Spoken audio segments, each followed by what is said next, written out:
መረጃን እንደ ግል ንብረታቸው ለመረጡት ብቻ የሚሰጡ አንዳንዴ ደግሞ በመረጡት ሰው በኩል የሚሸጡ የመንግስት የሥራ ኃላፊዎች አሉ።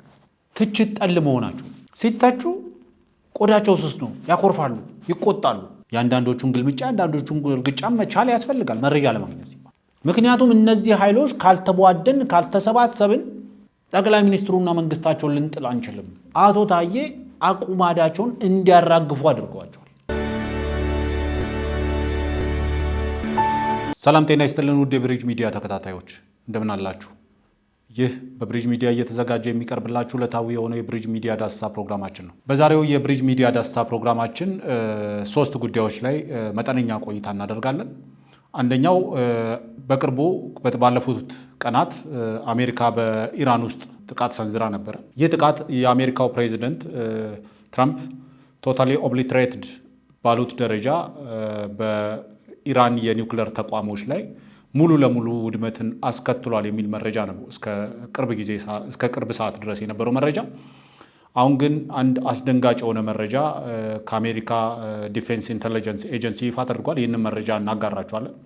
በሁለተኛው በዛሬ ፕሮግራማችን የምናነሳው ደግሞ ክቡር ጠቅላይ ሚኒስትር ዶክተር አብይ አህመድ ከሚዲያ ተቋማት ጋር በነበራቸው ቆይታ ምን ተነሳላቸው፣ ምን ምላሽ ሰጡ የሚለውን በተወሰነ ደረጃ እሱም ላይ ሀሳብ እንለዋወጣለን። በሶስተኝነት የምናየው እንግዲህ የአቶ ታዬ ደንዳ ፕሮግራም መተላለፉን ተከትሎ በሚዲያችንም ላይ ስንለው እንደነበረው ከዚህ በኋላ እኔም ከ2500 ከተባሉት አቶ ታዬ ጠቅላይ ሚኒስትሩ እንደዚህ አይነት ንግግር ሲናገሩ ሰምቻለሁ የሚሉ አመራሮች በቦሌም ሆነ በሞያሌ በኩል አድርገው ከሀገር እንዲወጡ ተደርጎ እኔም ሰምቻለሁ ለኔም ብሎኛል የሚል ነገሮችን እንሰማለን ብለን ጠብቀን ነበር። ይህንን እንግዲህ ነገር ያቀናጁት የአቶ ታዬን ካርድ የተጫወቱት ፖለቲከኞች ደግሞ አሁን ሽፍት ኦን ስትራቴጂ አድርገዋል። ምክንያቱም በአራዳ ቋንቋ እንደሚባለው እንግዲህ ከተነቃ ይቀራላ እንደሚባለው ያንን ስትራቴጂ ሽፍት አድርገው አሁን የአይጥ ምስክር ድንብጥ ሆነው መጥተዋል። ስለዚህ እዛም ላይ የምንለው ሀሳብ ይኖራል። በቀጥታ ወደ ፕሮግራማችን ከመግባታችን በፊት የአጋራችንን የስፖንሰራችንን የቴምር ሪል ስቴት ማስታወቂያ ሰምተን በቀጥታ ወደ ፕሮግራማችን እናልፋለን። የመሃል ከተማ መዳረሻ በሆነችው ፒያሳ በማራኪ ኮሪደር ልማት ደምቆ በሚገኘው ውብ መንደራችን ላይ የመጨረሻውንና ሶስተኛውን ብሎክ እንሆ እያልን ከልዩ የከተማ እይታና ከጠዋት ፀሐይ ጋር አጣጥሞ በያዘው ብሎክ ከ25% ልዩ ቅናሽ ጋር ከባለ 1 መኝታ እስከ ባለ 3 መኝታ በተለያዩ የካሬ አማራጭ አቅርበንሎታል። በ10% በ690 ሺህ ብር ቅድመ ክፍያ ብቻ ቀሪውን በግንባታው ሂደት ያለምንም የዶላር ንክኪና ከወለድ ነፃ በሆነ መንገድ የሚከፍሉበት መንገድ የተመቻቸለት። ምን ይሄ ብቻ! እዛው ፒያሳ አድዋ ሙዚየም ፊት ለፊት G+5 የገበያ ማዕከል በ3.9 ሚሊዮን ብር ሙሉ ክፍያና በ900 ሺህ ብር ቅድመ ክፍያ የግሉ ያድርጉ። ጥራትና እምነት መገለጫችን የሆነው ቴምር ሪል ስቴት ደንበኞቻችን ምስክሮች ናቸው። ለበለጠ መረጃና ለሳይት ጉብኝት ከታች ባለው ስልክ ይደውሉ። እንግዲህ ቅድም በመግቢያ ላይ እንዳነሳሁት የአሜሪካ መንግስት በእስራኤልና በኢራን መካከል የነበረ ጦርነት ውስጥ ይገባል አይገባም የሚል ብዙ ሰዎች የራሳቸው መላምቶች ሲያስቀምጡ ነበር። ባልተጠበቀ ሁኔታ ፕሬዚደንት ትራምፕ በአደባባይ ወጥተው አሜሪካ ወደ ኢራን ጦርነት ለመግባትም ሆነ ላለመግባት 2 ሳምንት የማሰቢያ ጊዜ ትፈልጋለች የሚመስል ንግግር ተናግረው ነበር። ይህንን በተናገሩ እንግዲህ በቀናት ውስጥ ነው ያልተጠበቀ የተባለ ከዚህ በፊት በየትኛውም የጦር ግንባር ላይ አገልግሎት ላይ ውሎ በማያውቅ የጦር መሳሪያ ዋነኛ ከሚባሉት መካከል 3ቱ ላይ ነው አሜሪካ ጥቃት የሰነዘረችው። አንደኛው ለመምታትም እጅግ አስቸጋሪ ነው፣ ከአሜሪካ ውጭ ማንም ጉዳት ላይ ደርስበትም ሊያወድመውም አይችልም የተባለው የፎርዶ የዩራኒየም ማብለያ ማዕከል አለ። ሌሎቹ ደግሞ እስራኤልን በተደጋጋሚ ሲደበድባቸው የነበሩ የኢስፋንና የናታንዝ የሚባሉት የዩራኒየም ማብለያ ተቋሞች ናቸው። እንግዲህ እነዚህ ተቋሞች they are not just በጣም ስሞል ሳይዝድ አይደሉም፣ በጣም ግዙፍ የሚባሉ የዩራኒየም ማብለያ ተቋሞች ናቸው፣ የኒውክሌር ፋሲሊቲስ ናቸው። እንግዲህ እነዚህ ተቋሞች ላይ በተለይ ሁለቱ ላይ ናታንዝ እና ኢስፋን የሚባሉት ላይ እስራኤል በራሷ ከፍተኛ የሆነ ድብደባ ፈጽማቸዋለች።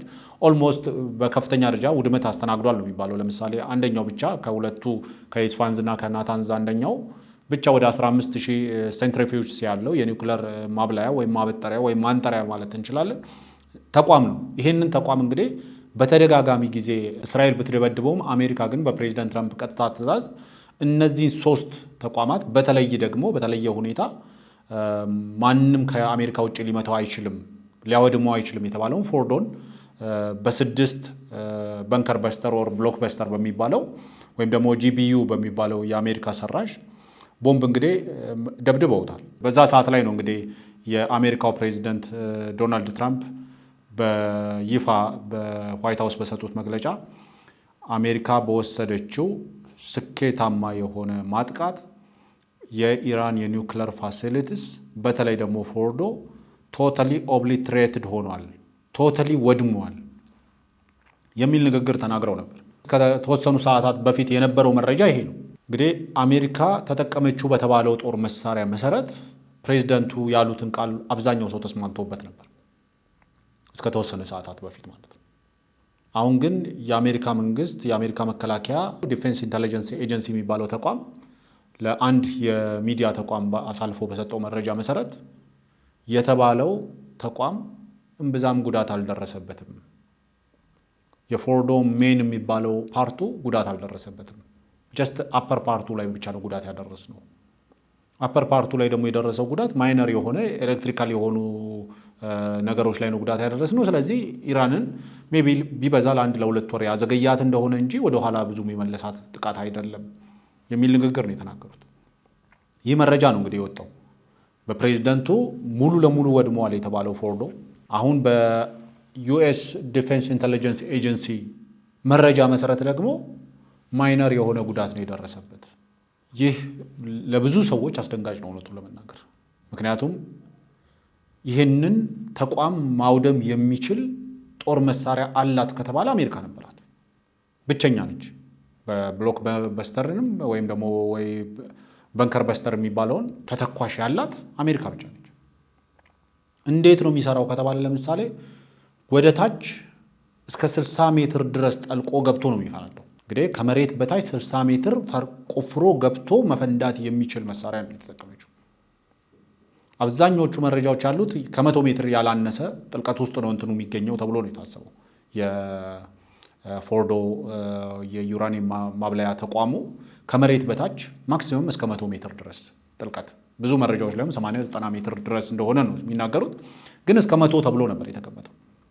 ስለዚህ አንዳንድ የሚሊተሪ ጠበብቶች አሜሪካ በአንድ በንከር በስተር ቦምብ ብትመታው ላታወድመው ላትችል ትችላለች። ስለዚህ በአንዱ ከመታች በኋላ በዛው ቀዳዳ አከታትላ መምታት አለባት። ግን ያኛው 60 ሜትር ቆፍሮት በነበረው ጉድጓድ ውስጥ ሌላኛው ቦምብ ደግሞ ሲጣልበት ሌላ 60 ሜትር ይቆፍራል ማለት ነው።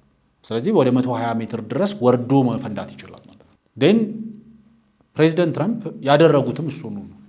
በአንድ የሲኤንኤን ላይ ኦር በአንድ የአሜሪካ የሚዲያ ተቋም ላይ ያየሁት ማብራሪያ እንደሚነግረን ከሆነ አሜሪካ በተመሳሳይ ቦታ ላይ ኦልሞስት ከ2 ያላነሱ ቦምቦችን ጥላለች።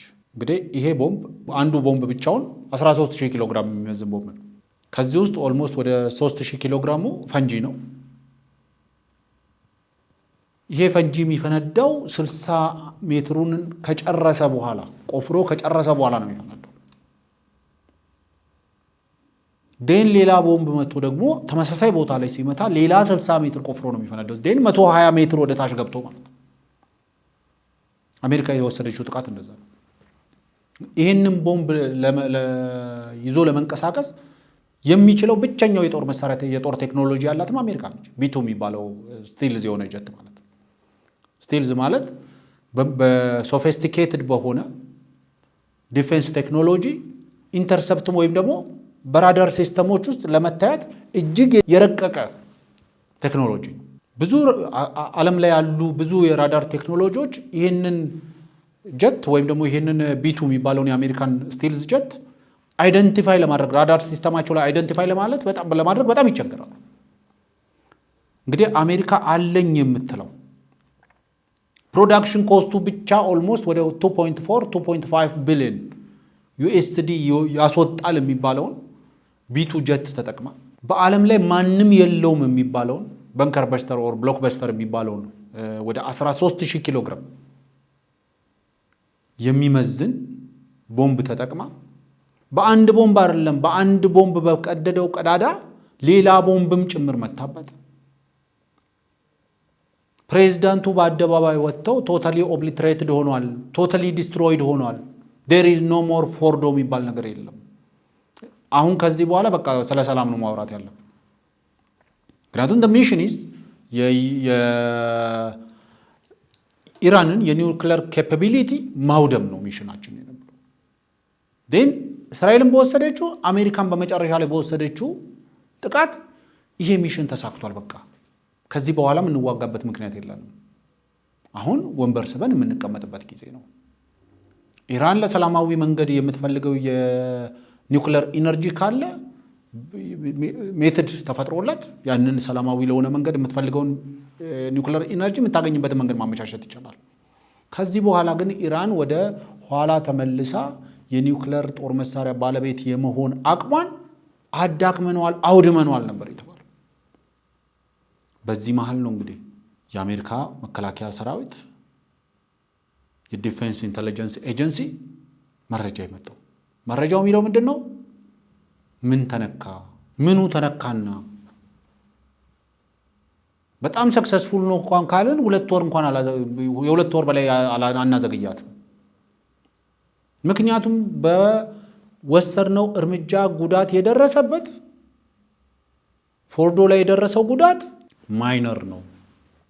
ጀስት ኤሌክትሪካል የሆነ ፓርቱን ነው የመታው። እንግዲህ በተለያዩ መረጃዎች ላይ እንደምናየው ወደ 400 ኪሎ ግራም የሚመዝን በ60% ደረጃ የበለጸገ ዩራኒየም በኢራን እጅ ላይ ይገኛል። ይሄንን በ60% የበለጸገ ዩራኒየም ወደ 90% ወይም ደግሞ ፉሊ ለጦር መሳሪያ በቂ በሚባል የኢንኩቤሽን መጠን ለማድረስ it doesn't take long እውነቱ ለመናገር። አሁን ይሄ በ60% የበለጸገውን ዩራኒየም እያብላሉ የነበሩ ሴንትሪፊዩጅ የሚገኙበትን ሜን የሆነውን ሩም አላገኘውም ምቱ። ስለዚህ የሚነግረን ምንድን ነው? ከተባለው በጣም ጠልቆ የተገነባ ነው ማለት ነው ፎርዶ የሚባለው ሳይት። በ10 ሺዎች የሚቆጠሩ ሴንትሪፊዩጅ ይህንን እያብላሉ እያበጠሩ እያነጠሩ ይውላሉ ለጦር መሳሪያ በሚሆን ደረጃ ለማበልጸግ ማለት ነው 90% ፒውሪፋይድ እስኪሆን ድረስ። ከዛ በኋላ እንግዲህ ይሄንን ዩራኒየም ተጠቅሞ ወደ ቦምብ ግንባታ ውስጥ ነው የሚሄዱት። ከዛ በኋላ ያንን የሰሩትን የኒውክሌር ቦምብ የሚሳይል ሲስተም ላይ ኢንስቶል ማድረግ ነው። which doesn't take ብዙ ሰዓት የማይወስድባቸው ማለት ነው፣ ብዙ ጊዜ የማይወስድባቸው ነው።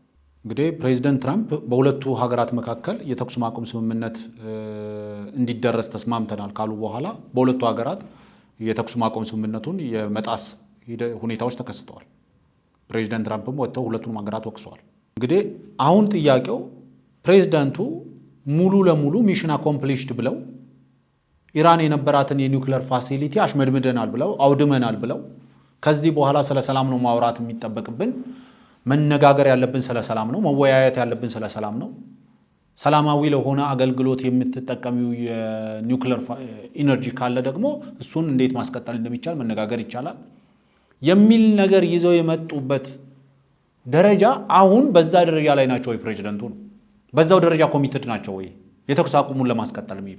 ምክንያቱም በሁለቱ ሀገራት በጥምረት የወሰዱት እርምጃ የኢራንን ሜን የኒውክሌር ሳይት ፎርዶ የሚባለውን በሁለት ወር ነው ሜቢ ዲሌይ ሊያደርገው የሚችለው ነው የተባለው። እንግዲህ በዚህ ሳይት ውስጥ ኦልሞስት ወደ 400 ኪሎ ግራም ቅድም እንዳልኩት በ60% የበለጸገ ዩራኒየም አለ። ከ60% ወደ 90% ደረጃ ከፍ አድርጎ ከዛ በኋላ ወደ ቦምብ ቀይሮ በሚሳይል ሲስተም ላይ ኢንስቶል ለማድረግ ብዙ ጊዜ የሚወስድባት አይመስልም። ስለዚህ አንደኛው ለእናንተ ማጋራት የፈለግነው መረጃ ይሄ ነው። አሜሪካ ሙሉ ለሙሉ አውድም ያለው ያለችው የጦር መሳሪያ የኒውክሌር ማብላያ ሳይት አሜሪካ አለኝ የምትላቸውን የጦርነት ቴክኖሎጂዎች የተጠቀመችበት ማጥቃት ፕሬዚደንቱ በአደባባይ ወጥተው ኮምፕሊትሊ አውድመነዋል ያሉት ጥቃት አሁን ከአሜሪካ የመከላከያ መረጃ ተቋም በወጣ መረጃ መሰረት ማይነር ጉዳት ነው የደረሰበት ነው እየተባለ። ይሄ ማይነር ጉዳት ቢበዛ 2 ወር ሊያዘገያት ይችላል እንጂ በዛም ብዙ ጉዳት አልደረሰበትም ፎርዶ ነው የተባለ። በዚህ ውስጥ አንድ ጠዋት አንድ ሰው ሲጠቀምበት አይቻለሁ። there is no second chance for the first impression የሚባል አባባል አለ። አሜሪካ አለኝ የምትለውን ሸበላ ነው የሚባለውን ቦምቧን ቁመቱ 6 ሜትር ክብደቱ 13000 ኪሎ ግራም ከ13000 ኪሎ ግራም ውስጥ ወደ 3000 እና ከዛ በላይ ኪሎ ግራም የሚሆነው ቦምብ የተጠመደበት ፈንጂ የተጠመደበትን አለኝ የምትለውን ዋር ቴክኖሎጂዋን አለኝ በምትለው የጦር አውሮፕላን ላይ ጠምዳ የወሰደችው ጥቃት አንድ ሌየር ነው ያፈረሰው። እንግዲህ ፎርዶ ላይ አወረድኩት በምትለው እንግዲህ ኦልሞስት ወደ 6 ጂቢዩ ወይም ደግሞ ወደ 6 በንከር በስተር ቦምቦችን ነው በዚህ አልወደመ ማለት ፋሲሊቲው ምን ያህል ወደ መሬት ጠልቆ የተገነባ ነው፣ ምን ያህል የደደረ ነው፣ ምን ያህል የጠነከረ ነው ማለት ነው። እንግዲህ የጦር ባለሙያዎች በሚዲያ ላይ ቀርበው የጥቃቱን አይነት ሲያብራሩ በእያንዳንዱ አንዱ ቦምብ በመታው ቀዳዳ ላይ ሌላ ቦምብ ተደግሞ እየተጣላ ነው የተመታው። ሚኒመም ወደ 120 ሜትር ድረስ ጠልቆ ነበር ሲፈናዱ የነበረው። አሜሪካ አለኝ የምትለውን ሸበላ ጎረምሷን እንግዲህ ምርጥ የሚባለውን ሱፍ አልብሳ የላከችው አንድ ላይ አፍርሶ እንደመጣ ነው እንግዲህ እየተነገረ ያለው። ይህንን ነው አንድ መረጃ ከእናንተ ጋር መጋራት የፈለግነው። ሌላኛው እንግዲህ ክቡር ጠቅላይ ሚኒስትር ዶክተር አብይ አህመድ ከተለያዩ የሚዲያ ተቋማት ጋር ውይይት አድርጓል። በቅርብ ጊዜ ውስጥ ከተለያዩ የህብረተሰብ ክፍሎች ጋር ውይይት ሲያደርጉ ነበር። ከንግዱ ማህበረሰብ ጋር፣ ከመምህራን ጋር፣ ከጤና ባለሙያዎች ጋር እንዲሁም ደግሞ ከሚዲያ ተቋማት ጋር በትላንትናው ዕለት ከትላንትና በስቲያ ውይይት አድርገው በትላንትናው ዕለት ለህዝብ ተላልፏል ፕሮግራሙ። በዚህ ውስጥ የተነሱ ነገሮች ምንድን ናቸው? ሚዲያውን በተመለከተ ዘርፉን በተመለከተ ለእኔ አበይት የምላቸው ነገሮች የተነሱት 2 ነገሮች ናቸው ብዬ ነው የማስበው። አንደኛው ጠቅላይ ሚኒስትሩ ለውይይት ለስብሰባ ብቻ ሳይሆን ሚዲያዎችን መጥራት ያለባቸው ሚዲያዎች ጠቅላይ ሚኒስትሩ ፔሪዮዲካል የሆነ መግለጫ እንዲሰጧቸውም ጠይቀዋል። ምክንያቱም ጠቅላይ ሚኒስትሩን በሚዲያ ላይ ማግኘት በተመረጡ ሚዲያዎች ላይ ብቻ ሆኗል። እዚህ ጋር ማነሳው እኔ ሰከንድ የማደርገውንም ሀሳብ ጭምር እኔ ሰከንድ የማደርገው ሀሳብ ማለት ጠቅላይ ሚኒስትሩ ለሚዲያ አክሰሰብል መሆን አለባቸው። ለሀገር ውስጥም ለውጭ ሚዲያዎችም ራሳቸውን አቅርበው ማስጠየቅ አለባቸው፣ መጠየቅ አለባቸው፣ መመለስ አለባቸው፣ ማብራራት አለባቸው። እሳቸው የማያደርጉትን የእሳቸው ሚኒስትሮች ሊያደርጉት ሊገደዱም አይችሉም። በስልጣን ዘመናቸውን የማስታውሰው ኦልሞስት 1 ጊዜ ወይ 2 ጊዜ ነው በሚዲያዎች ፊት ጠቅላይ ሚኒስትሩ ቀርበው ማብራሪያ የሰጡት። ተደራራቢ ስራ ሊኖር ይችላል፣ ብዙ ነገሮች ሊኖሩ ይችላሉ። ግን ለስቴት ሚዲያዎች እየተሰጠ ያለውን አይነት እድል ለሀገር ውስጥ ላሉ ሚዲያዎች ሙሉ ክፍት መደረግ አለ። ሁልጊዜ ላይሆን ይችላል፣ በአጭር ጊዜ ውስጥ ላይሆን ይችላል፣ በተደጋጋሚ ላይሆን ይችላል። ግን ፔሪዮዲካል ተደርጎ የሆነ ጊዜ ፊክስ ተደርጎ ለጠቅላይ ሚኒስትሩ ለሚዲያዎች ለሚያነሷቸው ጥያቄዎች ምላሽ መስጠት አለባቸው። አንደኛው በመሽኮርመምም ቢሆን በመድረኩ ላይ ጋዜጠኞች ያነሱት የነበረው አንደኛው ጥያቄ ይሄ ነው። እኔ ሰከንድ የማደርገው ጥያቄ ስለሆነ ማለት ነው። ምክንያቱም አንድ የሀገር መሪ ለሚዲያዎች ራሱን አቅርቦ ከሚዲያዎች ለሚነሳለት ጥያቄ ምላሽ መስጠት አለበት። ስለዚህ ጠቅላይ ሚኒስትሩ ይህንን ኮንሲደር ማድረግ እንዳለባቸው አስባለሁ። በመድረኩም ላይ ኦልሬዲ ኮንሲደር እንደሚያደርጉና የሆነ ጊዜ እንደሚያመቻቹ ተናግረዋል። ሌላኛው መረጃ መስጠትን በተመለከተ ነው። በተደጋጋሚ ጊዜ እኛም የምንቸገርበት ስለሆነ ማለት ነው። መንግስት ያለ መረጃ ምንም አይነት ፕሮግራም እንዳይሰራ ይፈልጋል። መረጃን መስጠት የሚገባቸው ሰዎች ደግሞ መረጃን እንደ ግል ንብረታቸው ለመረጡት ብቻ የሚሰጡ፣ አንዳንዴ ደግሞ በመረጡት ሰው በኩል የሚሸጡ የመንግስት የሥራ ኃላፊዎች አሉ። መረጃን የህዝብ መረጃ ለህዝብ መሰጠት ያለበትን መረጃ ለህዝብ መቅረብ ያለበትን መረጃ እነሱ ለፈለጓቸው እነሱ ለመረጧቸው ግለሰቦችና ቡድኖችና ወይም ሚዲያዎች ብቻ የሚሰጡ ሌሎች ከነሱ ላይ ገዝተው እንዲጠቀሙ የሚያደርጉ ባለስልጣኖች አሉ። በመድረኩ ላይ እነዚህ ባለስልጣናት ሲነሱ አላዩ። መረጃ መስጠት መረጃ ማቅረብ ላይ መንግስት ውስንነት እንዳለበት ምናምን ሲነሳ አይቻልም። ግን በግልጽ መነገር ያለበት መረጃን የህዝብ መረጃን የሀገር መረጃን እንደ ግል ንብረታቸው የሚያዩ ባለስልጣናቶቻቸውን ጠቅላይ ሚኒስትሩ ማስታገስ አለባቸው፣ አደብ ማስያዝ አለባቸው። መረጃን በመረጡት ሰው በኩል የሚሸጡ ደላሎች፣ የራሳቸው ደላሎች ያሏቸው መረጃ ከሌጋ እኮ መረጃ ፈልጌ ነበር ሲባል ከሌጋ ደውለት በከሌ በኩል ነው እሱን አክሰስ ማድረግ የምትችለው የሚባልላቸው ባለስልጣናት አሉ። ያ ከሌ ደግሞ ከነሱ መረጃውን ተቀብሎ ፎር ፍሪ አይሰጥም፣ ይሸጣል። የሚያሳዝነው መረጃን እንደ ግል ንብረታቸው አንቀው የያዙ ባለስልጣናት ትችት ጠል መሆናቸው። ሲተቹ ቆዳቸው ስስ ነው፣ ያኮርፋሉ፣ ይቆጣሉ፣ አንዳንዴ እስከ ማሰርም ይሄዳሉ። መረጃውን አንቆ የያዘው አካል መረጃውን ባለመስጠት በማይጠየቅበት ሀገር መረጃውን ያለውን ፍንጭ ብቻ ተጠቅሞ ያችን ፍንጭ ይዞ የሆነ ጀነራላይዝ ማድረግ ወይም ደግሞ ጀነራላይዜሽን ላይ የደረሰን ሰው ተጠያቂ ይደረጋል። ለምን ያለ መረጃ ሰራ ይባላል። ለምን ያለ መረጃ ሰራ ከማለት መረጃውን አክሰሰብል ማድረግ ነው ቅድሚያ መሰጠት ያለበት። እንዴት ሚዲያ ተቋሞች መረጃ እንዴት ማግኘት እንዳለባቸው በህግ በወረቀት በመናብ ላይ ሰፍሯል። ማን ነው የሚተገብረው ነው?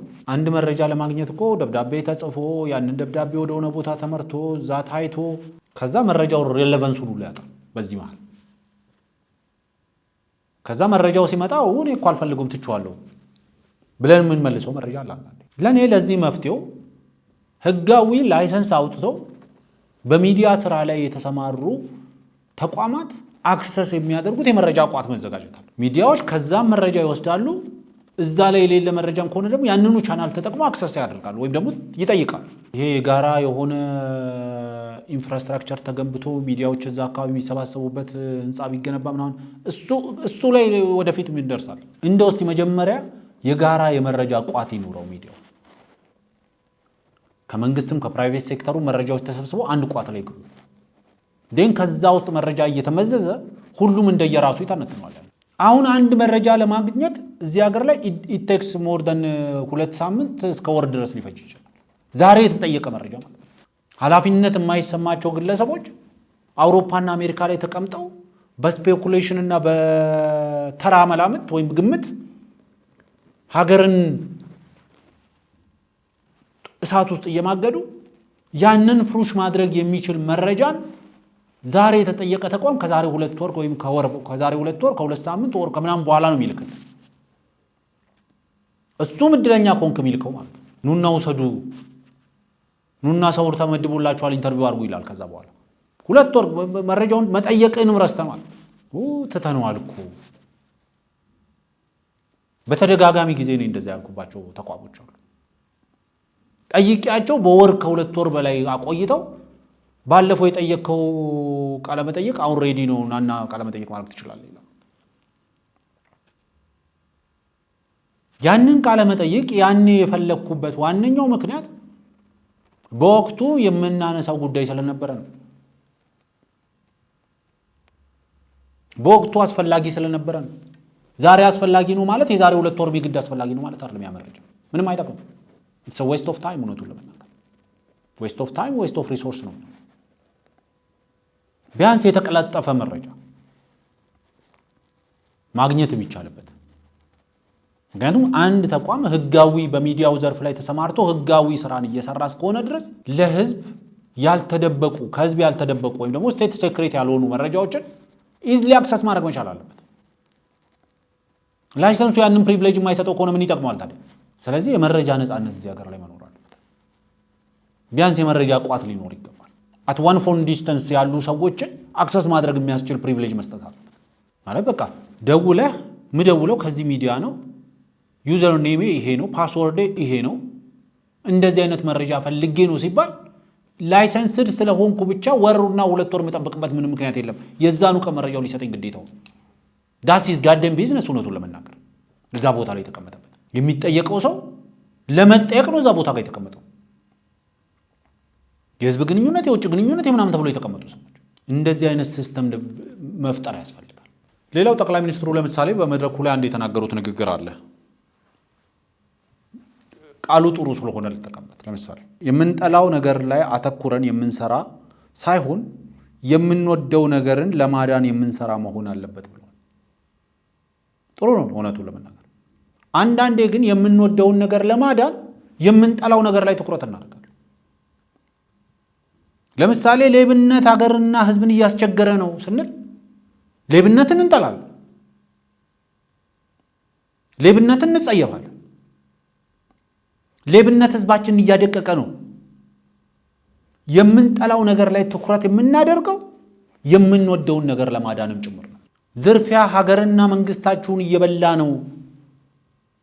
መንግስት እዚህ ላይ እርምጃ መውሰድ አለበት። በተደጋጋሚ ጊዜ እንላለን። ከሀገራችን በላይ ዝርፊያን ስለምንወድ አይደለም፣ ዝርፊያን ስለምናበረታታ አይደለም። የምንወዳት ሀገር በዝርፊያ ምክንያት መፍረስ አለባት ብለን ስለማናምን ዜጎች በሀገራቸው ላይ ሴንስ ኦፍ ቢሎንጊንግነስ እንዲሰማቸው ማድረግ ተገቢ ነው ብለን ስለምናምን ለእያንዳንዱ አገልግሎት ገንዘብ የሚጠየቁ ከሆነ ግን ዜጎች በሀገራቸው ላይ ሴንስ ኦፍ ኦነርሺፕ ሴንስ ኦፍ ቢሎንጊንግነስ አይሰማቸው፣ የባዕዳን ተቀጣሪ ይሆናሉ። በቀላሉ ወደ ጦር ግንባር ይወርዳሉ፣ ወደ በረሃ ወደ ጫካ ይሰደዳሉ። አይ መሳሪያ ግቼ ወንድሜን እህቴን አልገልም ያለ ደግሞ የባህር አሳና የበረሃ አሸዋ ይበለዋል። አንዳንድ ጊዜ እሳቸው እንዳሉት አዎ የምንጠላው ነገር ላይ ሳይሆን ማተኮር ያለብን የምንወደውን ነገር ማዳን ላይ ማተኮር አለብን። አንዳንዴ የምንጠላው ነገር ላይ አተኮረን የምንሰራው የምንወደውን ነገር ለማዳን ጭምር ነው። ሌላው ለምሳሌ ጠቅላይ ሚኒስትሩ ያሉት አንደኛው ነገር የሚዲያ ተልእኮ ንቃትን መፍጠር ነው ብለዋል።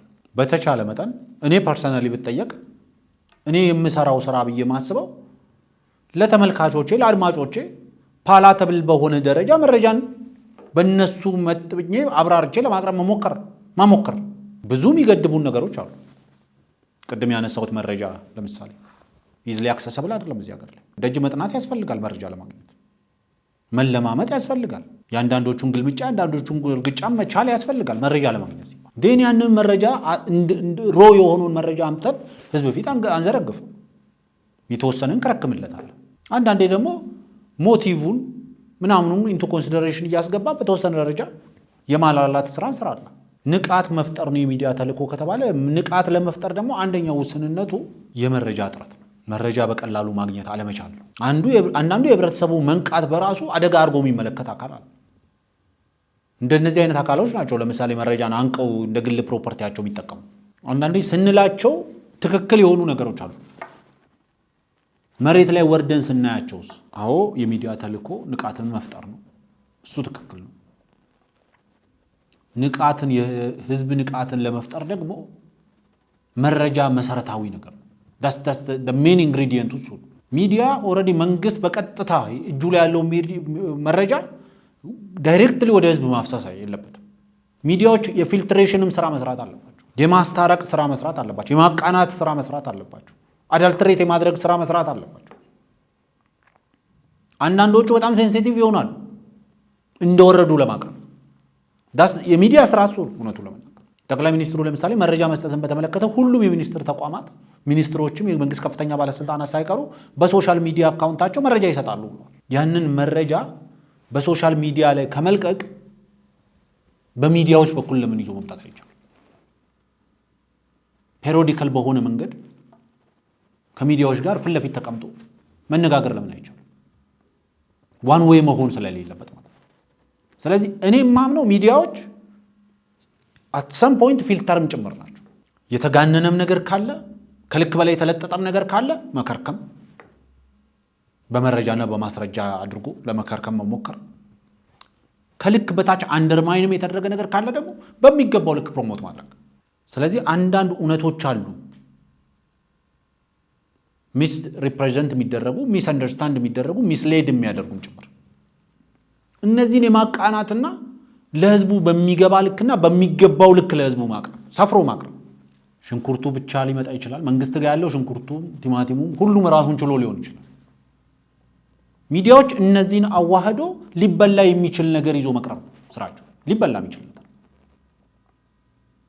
መንግስት በየአደባባዩ ዝም ብሎ ቲማቲሙንም ሽንኩርቱንም ከደፋው ግን ያንን በፈለገው መንገድ የማዋሃድ የፐብሊክ ዶሜን ውስጥ የተረጨው ኢንግሪዲየንቱ ከሆነ በፈለገው መንገድ የመተረክ በመፈለገው መንገድ የመተንተን መብት ያገኛል። ሰው ግን በትንታኔው ሊጠየቅበት አይችልም።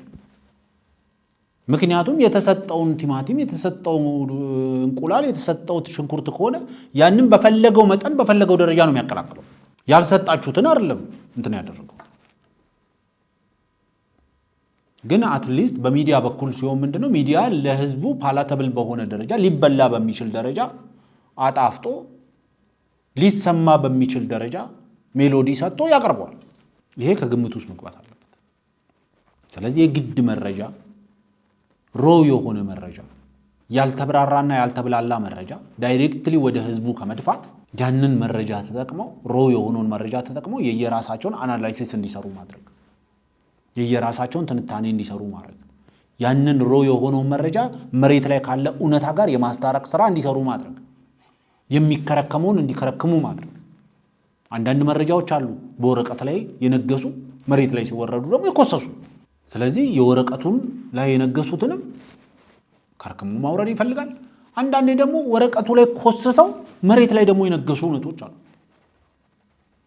ያኔ ወረቀቱ ላይ የኮሰሱትንም ደግሞ ተወሰነ ከፍ ማድረግ ይፈልጋል በዚሁ ፕሮግራም ላይ ለምሳሌ የሚዲያ ተቋማት ከፍተኛ የፋይናንስ ችግር እንዳለባቸው ተናግረዋል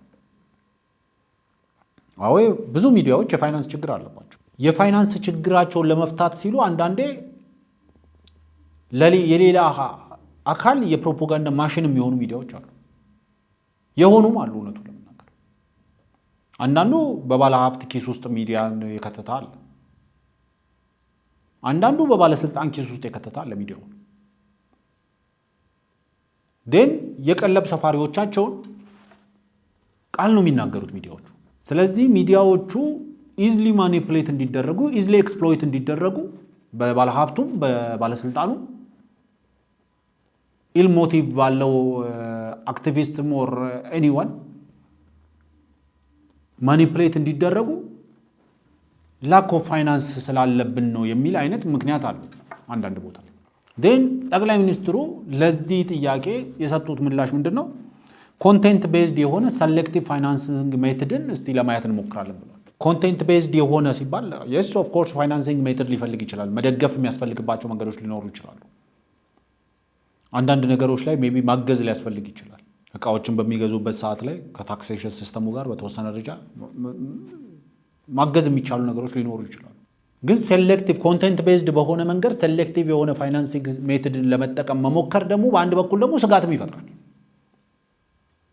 መንግስት የሚወዳቸውና የሚጠላቸው ሚዲያዎች ይፈጠራሉ ለሚወዳቸው ኮንቴንታቸውን አይቶ ሴሌክቲቭሊ ፋይናንስ ሊያደርግ ነው ማለት ነው ለሚወዳቸው ኮንቴንታቸው ለተመቸው ሴሌክቲቭሊ ፋይናንስ የሚያደርግበት እድል ይሰጣል ማለት ነው በደዚህ አይነት ሜተድ ውስጥ ምንመጣ ለኔ ኦፍ ኮርስ ሚዲያዎች የመንግስት ድጋፍ ይፈልጋሉ ህጋዊ እስከሆኑ ድረስ ሪስፖንሲብል ኤንድ አካውንታብል እስከሆኑ ድረስ ግን ማንኛውም ሚዲያ ኮንተንት ዋይዝ መንግስት የወደደውን ኮንተንት ዋይዝ ከወደደው ፋይናንስ የሚያደርግበት ከጠላው ኮንተንት አሪፍ አይደለም አልተመቸኝም ካለ ደግሞ ፋይናንስ የማያደርግበት ሴሌክቲቭ የሆነ ሲስተም ኢንትሮዲዩስ ማድረግ ተገቢ ነው ብያለሁ ስለዚህ ክቡር ጠቅላይ ሚኒስትሩ ማሰብ ያለባቸው አንደኛው ነገር ሚዲያዎች እዚህ ሀገር ላይ ሲሰሩ ህግና ስርዓትን ማክበር አለባቸው ይሄ ሊታለፍ የማይችል ነገር ነው ለእያንዳንዱ ስህተቶቻቸው ተጠያቂ ኃላፊነት የሚወስዱ መሆን አለባቸው የሚያስተላልፏቸው ማንኛውም መረጃዎች ወደ ህዝብ የሚረጯቸው መረጃዎች ለሚያስከትሉት ጉዳት በተወሰነ ደረጃም ቢሆን ተጠያቂ መሆን ኃላፊነት መውሰድ አለባቸው እነዚህ አይነት የህግና የህግ ነክ የሆኑ ነገሮች ላይ ያለውን ነገር ጠበቅ ማድረግ ይቻላል መረጃ ለማግኘት የሚሄዱትን መንገድ ማሳጠር ይቻላል የመረጃ አክሰሳቸውን ቀላልና ኢዚሊ አክሰሰብል ማድረግ ይቻላል ይሄን ሁሉ ካሟሉ ሚዲያዎች ባላቸው የሰው ኃይል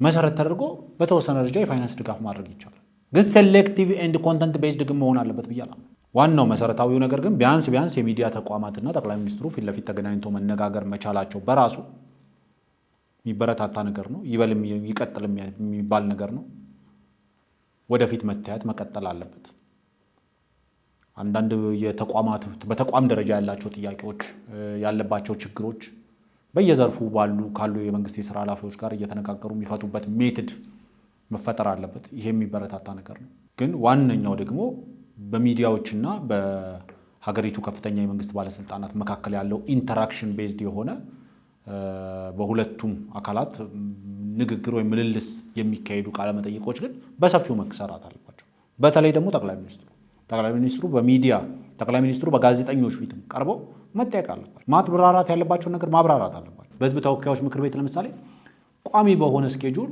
አንዳንዴ ደግሞ አስቸኳይ በሆነ ሁኔታ ተጋብዘው መጥቶ የሚያብራሩት እንዳለ ይታወቃል አይደል? ለሚዲያም እንደዚህ ፔሪዮዲካል የሆነ ቃለ መጠይቅ መስጠት አለባቸው። የመንግስት ስቴት ሚዲያው ማያነሳው የግል ሚዲያዎች የሚያነሷቸው ጥያቄዎች አሉ። ስለዚህ እነዚህ ነገሮች መታየት አለባቸው። ቢያንስ ሚዲያዎች መረጃን በቀላሉ የሚያገኙበት ሜትድ መመቻቸት አለበት። ጠቅላይ ሚኒስትሩን ጨምሮ ከፍተኛ የመንግስት ባለስልጣናት ከሚዲያ ጋር ቁጭ ብሎ የመነጋገር፣ የማብራራት፣ የማስረዳት ግዴታቸውን መወጣት አለባቸው። ሚዲያዎች ላይ የሚደረግ ማንኛውም አላስፈላጊ የሆኑ ጫናዎች መንግስት ሲኮን አንደኛው የመንግስትነት ባህሪ ትችትን መቻል መታገስ ነው። ስለዚህ የመንግስት የሥራ ኃላፊዎች ትችትን መቻል አለባቸው። መረጃ የህዝብ ንብረት መሆኑን ማወቅ አለባቸው። መረጃ በተጠየቁበት ሰዓት በሚቻለው ፍጥነትም መስጠት አለባቸው። ይህንን በተመለከተ ይህን ያልካልኩ ይበቃል። ወደ ቀጣዩ አጀንዳ ከማለፋችን በፊት የስፖንሰራችንን ማስታወቂያ አይተን እንመለስ። የመሃል ከተማ መዳረሻ በሆነችው ፒያሳ በማራኪ ኮሪደር ልማት ደምቆ በሚገኘው ውብ መንደራችን ላይ የመጨረሻውንና ሶስተኛውን ብሎክ እንሆ እያልን ከልዩ የከተማ እይታና ከጠዋት ፀሐይ ጋር አጣጥሞ በያዘው ብሎክ ከ25% ልዩ ቅናሽ ጋር ከባለ 1 መኝታ እስከ ባለ 3 መኝታ በተለያዩ የካሬ አማራጭ አቅርበንሎታል። በ10% በ690 ሺህ ብር ቅድመ ክፍያ ብቻ ቀሪውን በግንባታው ሂደት ያለምንም የዶላር ንክኪና ከወለድ ነፃ በሆነ መንገድ የሚከፍሉበት መንገድ የተመቻቸለት። ምን ይሄ ብቻ! እዛው ፒያሳ አድዋ ሙዚየም ፊት ለፊት G+5 የገበያ ማዕከል በ3.9 ሚሊዮን ብር ሙሉ ክፍያና በ900 ሺህ ብር ቅድመ ክፍያ የግሉ ያድርጉ። ጥራትና እምነት መገለጫችን የሆነው ቴምር ሪል ስቴት ደንበኞቻችን ምስክሮች ናቸው። ለበለጠ መረጃና ለሳይት ጉብኝት ከታች ባለው ስልክ ይደውሉ። እንግዲህ ወደ መጨረሻው አጀንዳችን ስናልፍ የአቶ ታዬ ቃለ መጠይቅ ከተላለፈ በኋላ በሚዲያችንም ከአንዳንድ ወዳጆቻችንም ጋር ስናወራ ቀጣይ ምን ሊሆን ይችላል የሚሉ ነገሮችን አንስተናል። ምን ነበር የታቀደው? በመረጃ በማስረጃ ማስደገፍ የምንችላቸው ነገሮች አሉ። ደጋግመን ስንል እንደነበረው የታሰበው እና የሆነው በተወሰነ ደረጃ የተለያየ።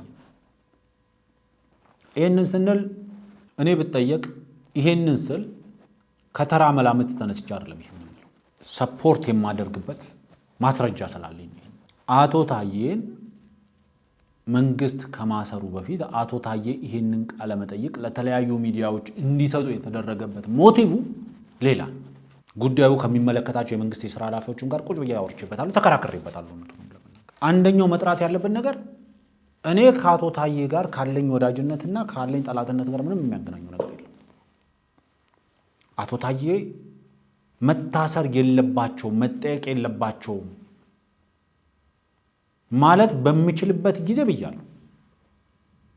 ያለኝ መረጃ ያለኝ ማስረጃ ያንን ሰፖርት በሚያደርግበት ሰዓት በአቶ ታዬ እስር ምክንያት ቤተሰባቸው ላይ እንግልት መፈጸም የለበትም በአደባባይ ብያለሁ። ፍሮም ዳይ ዋን ማለት የመጀመሪያ ስራቸው ጊዜ ከኃላፊነታቸው ተነስተው ከጠቅላይ ሚኒስትሩ ጋር ከሰላምታ በገጠሙበት ሰዓት ላይ በአደባባይ ወጥቼ አቶ ታዬም የተናገሩት ንግግር ተገቢ አይደለም፣ ትክክል አይደለም፣ አንድን የሀገር መሪ በዚህ ደረጃ መግለጽ ተገቢ አይደለም። መንግስትም ደግሞ በአቶ ታዬም ላይ በወቅቱ አቶ ታዬ ሲታሰሩ የጨፌ የኦሮሚያ ምክር ቤት አባል ስለነበሩ ያለ መከሰስ መብት አላቸው። ያለ መከሰስ መብታቸው መጠበቅ ነበረበት። በቤተሰባቸው ላይ የደረሰው እንግልት ደግሞ በምንም መንገድ ራሽናላይዝ ልናደርገው አንችልም። በሚዲያ ቃል በቃል ይሄንን ብያለሁ። ከዛ በኋላ አሁን ላይ ያለው ቦታ ላይ ደግሞ ስንመጣ አቶ ታዬ በቃለ መጠይቅ መልክ ለተለያዩ ሚዲያዎች ከሞትኩም ከኖርኩም የሚል ኑዛዜ ሰጥተዋል። አንዳንድ ሚዲያዎች ያው የራሳቸውን ሰርጀሪ እየሰሩለት ቢሆን በደንብ አርግተው በሚፈልጉት መንገድ አብጥተውታል። ግን ለምንድን ነው አቶ ታዬን በዚህ ደረጃ ወደ ሚዲያው ማምጣት ያስፈለገው? ባለፈው ፕሮግራም ላይ እንዳልኩት አቶ ታዬ ኢትዮጵያ አሁን ላለችበት ሁኔታ ውስጥ እንድትገባ እጃቸውን በደም ያጨቀዩ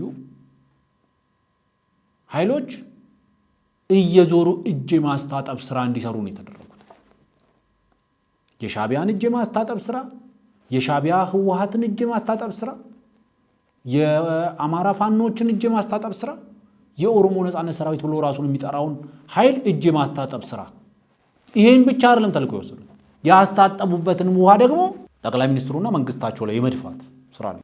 ምክንያቱም እነዚህ ኃይሎች ካልተቧደን ካልተሰባሰብን ጠቅላይ ሚኒስትሩና መንግስታቸውን ልንጥል አንችልም። እንዳንሰባሰብ ደግሞ በየመካከላችን ላይ የተቀባባናቸው ደሞች አሉ።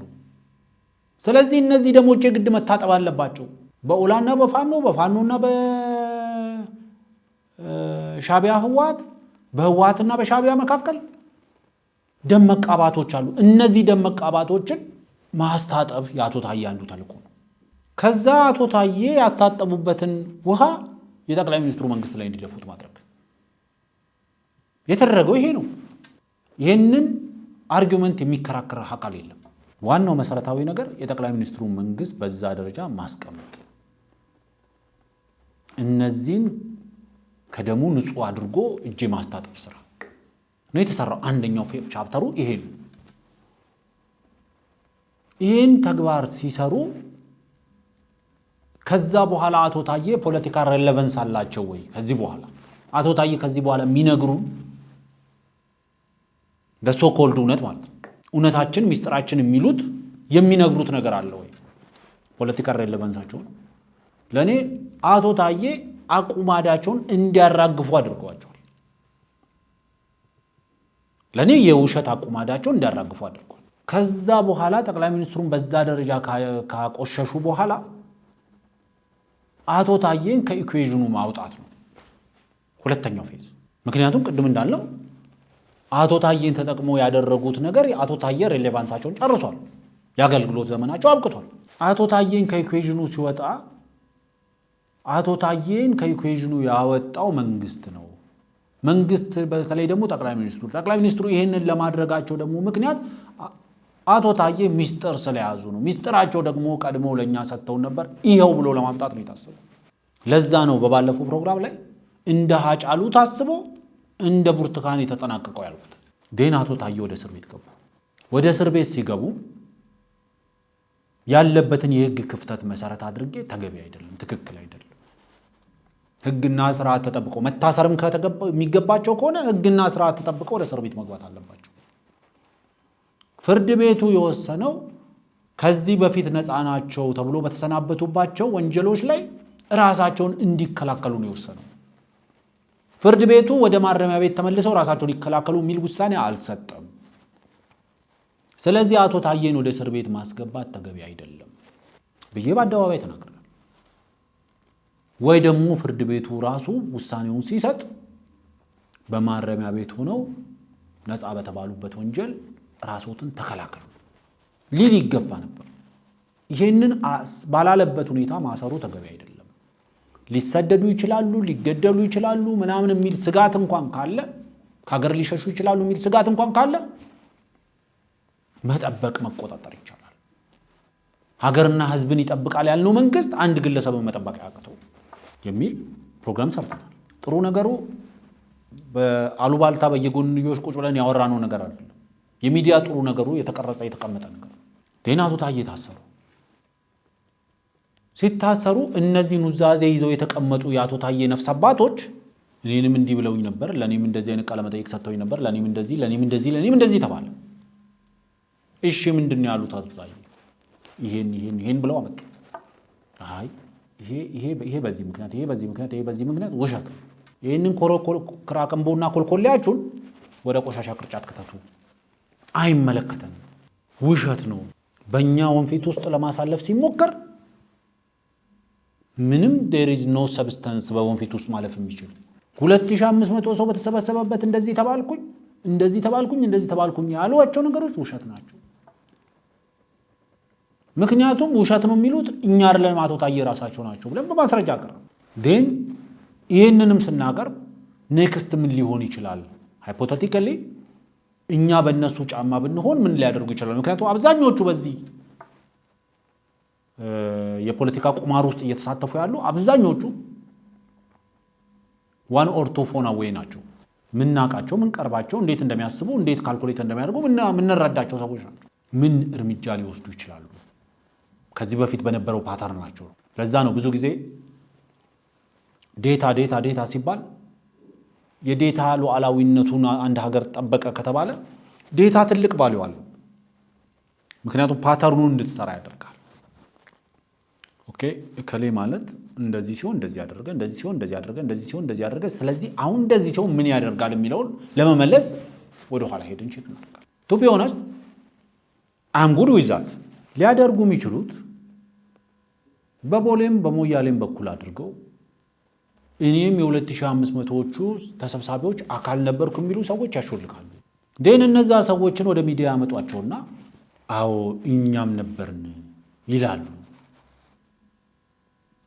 እኛም ሰምተናል ይላሉ።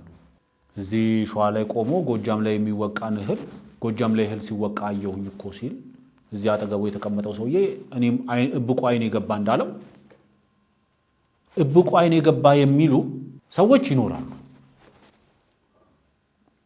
እነዚያ እብቁ አይኔ ገባ የሚሉ ሰዎች እኔም 2500ዎች ውስጥ ነበርኩ እኔም ሰምቻለሁ የሚሉ ሰዎች ይመጣሉ።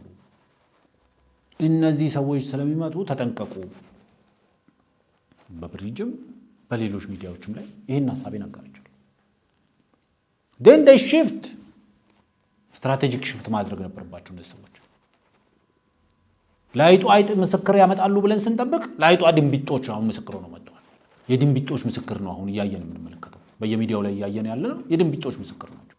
እኔም እኮ እንደዚህ ብሎኛል ይላል አቶ ገዱ ይወጣል። እኔም እንደዚህ ብሎኛል ይላል ዶክተር መልኬሳ ይወጣል። እኔም እንደዚህ ብሎኛል ይላል አቶ ጀዋር መሐመድ። እኔም ሰምቻለሁ ባዮች እንደዚህ ናቸው። የታሰበው ላይጥ ምስክር አይጥ አርግቶ ለማቅረብ ታስቦ ነበር።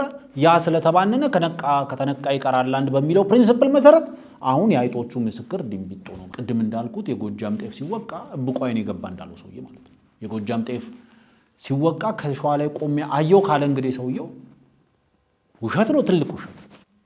ትልቁ ውሸት ደግሞ ውላጅ የሆነው ትልቅ ውሸት ቲኒም አይኔ ውስጥ እብቁ ገባ ያለው ነው። አይኔ ውስጥ እብቁ ገባ የሚሉ ሰዎች ናቸው አሁን እያወራሉ። ለአቶ ታዬ እዚህ ፍንፍኔ ላይ ቆመው ጎጃም ላይ ጤፍ ሲወቃ አየው ላሉት አቶ ታዬ አሁን እነዚህ እንክልካዮች እያሉ ያሉት ምንድን ነው? እያሉ ያሉት እብቁ አይኔ ገብቷል እኔም አይቻለሁ ማለት ነው። ብዙ ማለት ይቻላል ነው ለማናገር ኮንተንት ዋይዝ በሚሉት ነገር ላይ ኮንተንት ዋይዝ አንድ ሰው በራሱ አፍ እገላሃለሁ ብሎኛልም እንዳይገሉህ ብሎኛልም ይላል። እነከሌ ሊገሉ ይፈልጋሉ፣ እነከሌ ሊገሉ ይፈልጋሉ፣ እነከሌ ሊገሉ ነው ብሎኛል፣ እሱም ደግሞ እገላሃለሁ ብሎኛል። ለምሳሌ የሐሳብ ገበታ ላይ አቶ ጀዋር ከትላንትና በነበራቸው ቆይታ ከጤና ባለሙያዎች ጋር የነበረውን እንቅስቃሴ ያደረጉትን ርብርብ አስመልክቶ ውጤቱን ሲገመግሙ ሂሜድ ሰም የራሱን ሳይኮሎጂካል ማሳጅ ነው ለኔ አደረገ ብዬ ማሰብ። አይ ነው የጤና ባለሙያዎቹ መምህራኖቹ የኢትዮጵያ ሲቪል ሰርቫንቶች አይ ነው they are smart እውነቱን ለመናገር አቶ ጀዋር ባለው ደረጃ አይ አግሪ they are smart። መጀመሪያ አካባቢ ትንሽ የተሸወዱት ነገር ነበራቸው። መጀመሪያ ላይ የተሸወዱት ነገር ምንድነው? የሚሆን መስሏቸው የሚሳካ መስሏቸው ተጽዕኖ ማሳደር የሚችል መስሏቸው ወደ አቶ ጀዋር ጠጋ ብለው ነበር። ሚስዩዝ እንደተደረጉ ሲባንኑ ግን የራሱን ቃል ልጠቀምና ደቂቅ ሳር ሶ ስማርት እንዳለው they are so smart አይ እጅን አውጣልም በአንተ ምክንያት ጥያቄያችን እየተወሳሰበ ነው መስሎን ነበር። በምን ተጠናቀቀ? እውነቱን ለመናገር አቶ ጀዋር ባሉት ፉል ብሎን የሆነ የስትራይክ ሆኖ ነው የተጠናቀቀው ሙሉ ለሙሉ። እሳቸው ባሉት ተቋማት ተሸጠው ነው ደሞዝ ጭማሪ ተደርጎላቸው ነው የተጠናቀቀው። እኔ አንዳንዴ ያለማወቅም ያለማፈርም ችግር ከሌለባቸው በስተቀር እኛ ባደረግነው ተጽዕኖ ነው ጠቅላይ ሚኒስትሩ ከተለያዩ የህብረተሰብ ክፍሎች ጋር መወያየት የጀመረው ሲሉ እንዴት አያፍሩም? እውነቱን ለመናገር ጠቅላይ ሚኒስትሩ በተደጋጋሚ አይደለም እንዴ ከሙያ ማህበራት ጋር የሚወያዩት? በተደጋጋሚ እሳቸው እንደሚሉትም እንደሳቸው በጠቅላይ ሚኒስትርነት ደረጃ ከተለያዩ የህብረተሰብ ክፍሎች ጋር ቁጭ ብሎ የተወያየ መሪ የለም። ተወያይተን ምን አመጣን የሚለው ነገር ላይ የተወሰነ መከራከር ብንችልም ማለት ነው። ጠቅላይ ሚኒስትሩ ከመምህራን ጋር ሲወያዩ የመጀመሪያ ነው ይሄ። ከጤና ባለሙያዎች ጋር ሲወያዩ የመጀመሪያ ነው ይሄ። ከአርቲስቶች ጋር ሲወያዩ የመጀመሪያ ነው። ከሚዲያ ተቋማት ጋር ሲወያዩ የመጀመሪያ ነው። ከንግዱ ማህበረሰብ ጋር ሲወያዩ የመጀመሪያ ነው። ካፈርኩ ወይም ከተሸነፍኩ አይመልሰኝ ካልሆነ በስተቀር ጠቅላይ ሚኒስትሩ በስልጣን ዘመናቸው አዲስ በኢትዮጵያን ፖለቲካ ውስጥ አዲስ ነገር ኢንጀክት አድርጓል ከተባለ ከተለያዩ የህብረተሰብ ክፍሎች ጋር ቁጭ ብሎ መነጋገራቸው ነው። which was never been done በጠቅላይ ሚኒስትር መለስ ጊዜ ሆኖ የማያውቅ በጠቅላይ ሚኒስትር ኃይለማርያም ጊዜ ሆኖ የማያውቅ ነው። አንዳንዶች ጠቅላይ ሚኒስትሩ ከህብረተሰብ ክፍሎች ጋር ቁጭ ብሎ መወያየታቸውን እንደ ስንፍናም ያዩ አሉ፣ እንደ ደካማነትም ያዩ ሰዎች አሉ። ቢያንስ እኮ ማስረዳት ነበረበት። የደሞዝ ጥያቄ መጠየቃችሁ ተገቢ ነው። ሁላችንም በቂ ደሞዝ እየተከፈለን አይደለም። ያለን እጃችን ላይ ያለው ሪሶርስ ደግሞ ውስን ነው። ይህን ውስን ሪሶርስ እንደዛ ገበሬ እፍኝ ዘር በእጁ ላይ ይዞ እንብላት ወይስ እንዝራት የሚል አማራጭ ከፊት ለፊቱ እንደቀረበለት ሰው ጠቅላይ ሚኒስትሩ እጃችን ላይ ያለው ሪሶርስ ውስን ነው። ይህን ሪሶርስ እናባዛው ጊዜ ተሰጡኛላችሁ ወይስ እንብላው? ዳስ ለባለሙያዎቹ የቀረበው እንጂ በቂ ደሞዝ ነው እየተከፈላችሁ ያሉት አልተባሉም።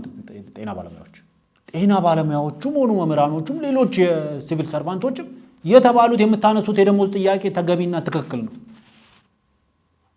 ኢቭን ጥያቄውን እኔም ሼር አደርጋለሁ። እኔም ጥያቄ አለኝ ነው ያሉት ጠቅላይ ሚኒስትሩን ጭምር። ግን እጃችን ላይ ያለው ሪሶርስ ትንሽ ነው። አቶ ጀዋር እንደሚሉት ፕሮጀክቶችን አቁመን ወይም ደግሞ ፕሮጀክቶች ሸጠን ደሞዝ ብንከፍል ለአንድ ወር ለሁለት ወር ነው ሊቀጥል የሚችለው ልንከፍል የምንችለው። ከዛስ ምንድነው የምናደርገው የሚለው ነገር ላይ ነው መነጋገር ያስፈልገው። ስለዚህ የደሞዝ ጥያቄ አለ።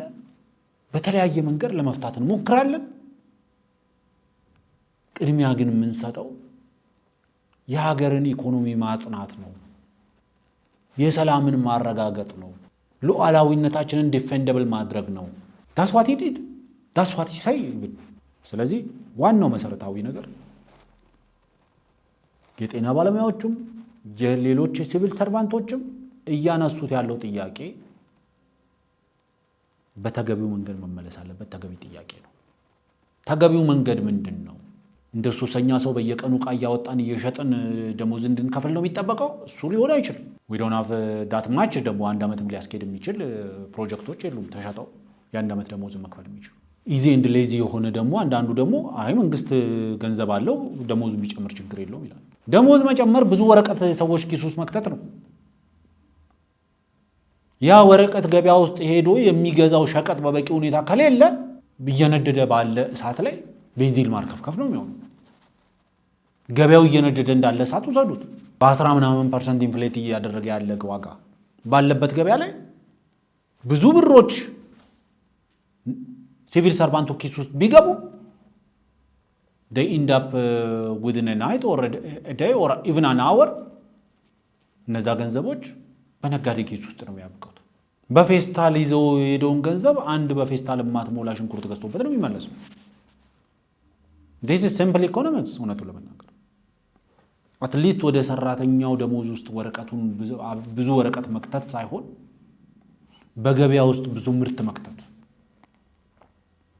ደን ገበያ ውስጥ ያለውን ምርት አድኖ መያዝ የሚችሉ ደግሞ በቂ ገንዘቦች በየሲቪል ሰርቫንቱ ኪስ ውስጥ ማስገባት፣ በየሰራተኛው ኪስ ውስጥ ማስገባት። ደን ያ ገንዘብ ወደ ገበያ ቢሄድ የሚያርፍበት ላንድ የሚያደርግበት ሸቀጥ አለ። ከዛ ቢተርፍ ሴቭ የሚደረግበት ባንክ አለ። ምክንያቱም ኢንፍሌሽኑ በምርቱ ምክንያት እየወረደ ከሄደ ኢንተረስት ሬቱ ከኢንፍሌሽኑ ከፍ እያለ ይመጣል። ደን ሰዎች ባንክ ውስጥ ገንዘባቸውን በማስቀመጣቸው አይከሱም።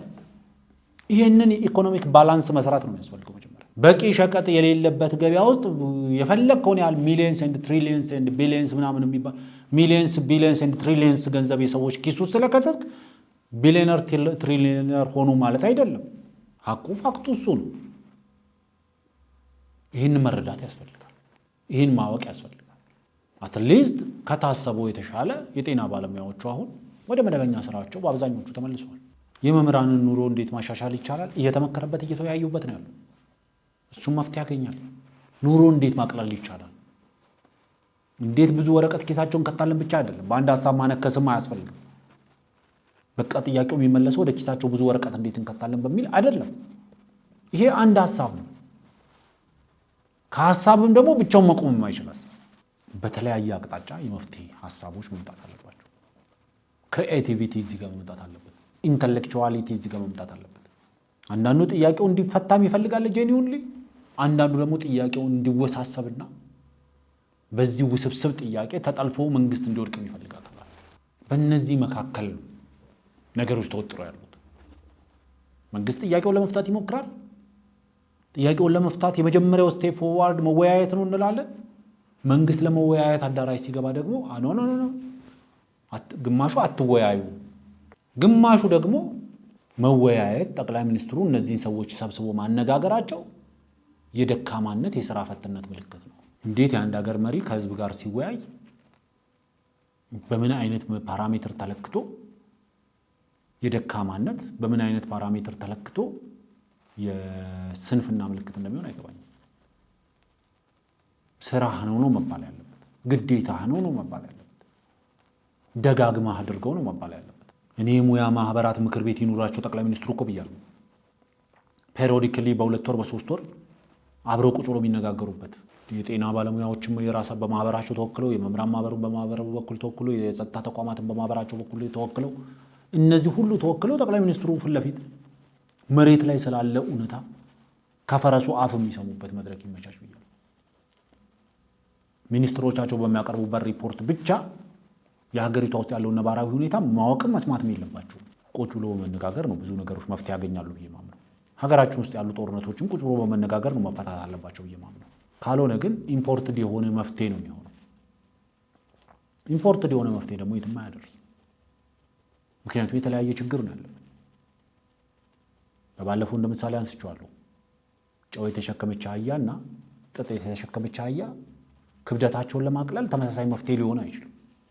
ጨው የተሸከመችው አህያ ውሃ ውስጥ ገብታ ብትንከባለል ጨው ይሟሟል፣ ክብደቷ ይቀልላታል፣ አንድ መፍትሄ ነው። ጥጥ የተሸከመችው አህያ ግን ጨው የተሸከመችው አህያ ውሃ ውስጥ በመንከባለሏ ሸክሟ ቀሎላታል፣ ስለዚህ እኔም ልንከባለል ካለች ጥጡን ሲደመር ውሃውን አብራ ትሸከማለች ማለት ነው። መፍትሄዎች ሁሉ መሬት ላይ ያለውን ነባራዊ ሁኔታ ከግምት ያስገቡ መሆን አለባቸው ምለው ለዚህ ነው። ውድ ተመልካቾቻችን አጭር ቆይታ ይኖረናል ብዬ አረዘምኩኝ። እንግዲህ ይቅርታ ይደረግልኝ። ነገ በተመሳሳይ ሰዓት በሌላ ፕሮግራም እስከምንገናኝ ድረስ ደህና ሁኑ። ሚዲያችንን ሰብስክራይብ ማድረግ እንዳትዘነጉ። ሐሳባችሁን በኮሜንት ስሜታችሁን ደግሞ በላይክ እንድትገልጹልን ከወዲሁ ማሳሰብ ወዳለሁ። የአጋራችንን ማስታወቂያ በማስከተል የዕለቱ ፕሮግራማችን ይህን ይመስላል። ስለተከታተላችሁን ከልብ አመሰግናለሁ። መልካም ምሽት። የመሃል ከተማ መዳረሻ በሆነችው ፒያሳ በማራኪ ኮሪደር ልማት ደምቆ በሚገኘው ውብ መንደራችን ላይ የመጨረሻውንና ሶስተኛውን ብሎክ እንሆ እያልን ከልዩ የከተማ እይታና ከጠዋት ፀሐይ ጋር አጣጥሞ በያዘው ብሎክ ከ25% ልዩ ቅናሽ ጋር ከባለ 1 መኝታ እስከ ባለ 3 መኝታ በተለያዩ የካሬ አማራጭ አቅርበንሎታል። በ10% በ690 ሺህ ብር ቅድመ ክፍያ ብቻ ቀሪውን በግንባታው ሂደት ያለምንም የዶላር ንክኪና ከወለድ ነፃ በሆነ መንገድ የሚከፍሉበት መንገድ የተመቻቸለት። ምን ይሄ ብቻ! እዛው ፒያሳ አድዋ ሙዚየም ፊት ለፊት G+5 የገበያ ማዕከል በ3.9 ሚሊዮን ብር ሙሉ ክፍያና በ900 ሺህ ብር ቅድመ ክፍያ የግሉ ያድርጉ። ጥራትና እምነት መገለጫችን የሆነው ቴምር ሪል ስቴት ደንበኞቻችን ምስክሮች ናቸው። ለበለጠ መረጃና ለሳይት ጉብኝት ከታች ባለው ስልክ ይደውሉ።